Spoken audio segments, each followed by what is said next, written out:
MicroStrategy buys the dip, adds $82.4 million worth of Bitcoin to its coffers. Do you feel like that comment that guy made down there is pretty funny? Do you feel like MicroStrategy buying dips is a good strategy to know when the market's going to go up?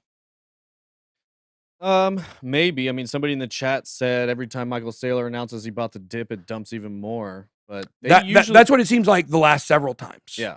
If you go back to last year, every time he bought, the price pumped. Yeah. It never returned to the price he bought it at. Are you leaving, hun? I love you. Sorry, I had a private moment. But he is getting a good blended average. I mean, that's what he's trying to do, is just every time it dips, buy. Yeah. And then even if he is in a bear market, he's still getting his main price point getting in, I think, is still around 29, 30K. Yeah. So I put a lot more stock into that third largest Bitcoin whale that bought basically 3,000 Bitcoin. I put a lot more stock into those buys than I do into Michael Saylor's buys. I mean, he's just buying every opportunity. Yeah, he's buying every opportunity, and I don't think he's got any kind of data that's telling him the price is going to go up. Yeah, that is wavy 80. We'll see. As per a Form 8K filed with the SEC, they disclosed that during the period between November 29th and December 8th, company purchased, so right before it crashed, basically, right, November 29th, the company purchased 1,400 Bitcoin for $82.4 million in cash, an average price of $57.5. They've owned 123 or 122.5 thousand Bitcoin. Too much concentration, although it's hard to verify their strategy wallet balance on chain since they announced their first Bitcoin purchase, puts them in the top 5 Bitcoin rich list.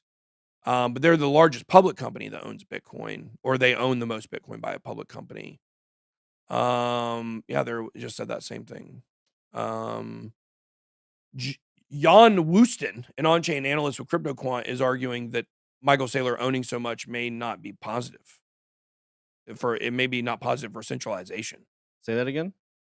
On the one hand, amazing, but the centralization of so many Bitcoin in one hand is also not that much of a positive about Michael Saylor owning so much Bitcoin. I mean, yeah, that's definitely true. It's not good for decentralization. Yeah.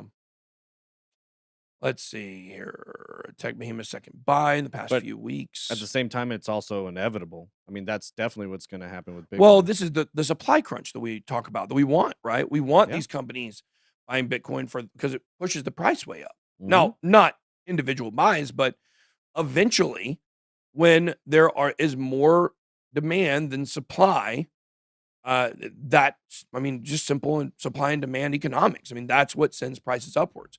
So the more these companies buy, the more rare the other ones are. And here's the fact, guys. The fact is that while earlier today I said I hated Bitcoin, I still hate it to this very moment. A lot of people want to buy Bitcoin, and I'm kidding, obviously, about that. Like, we own a lot of Bitcoin. I like Bitcoin. I thank Bitcoin for all it has done for me. I will not go to a Bitcoin church, but the thing is that this is inevitable, like TJ said. This is why we say, like Carl says all the time, own one Bitcoin. Owning one Bitcoin can be your key to financial freedom in the future. They're going to be so hard to get in 12 years.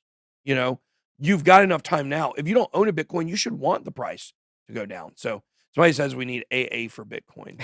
They have that. Remember the crypto rehab story? Yeah, Bitcoiners Anonymous. Well, if you go to a Bitcoin or a crypto meetup in the depths of a bear market, that's exactly what it feels like. It's just you and like 8 other guys that are like, Bitcoin's still cool, right, guys? Yeah, you got to admit you have a problem is the first step. So, yeah.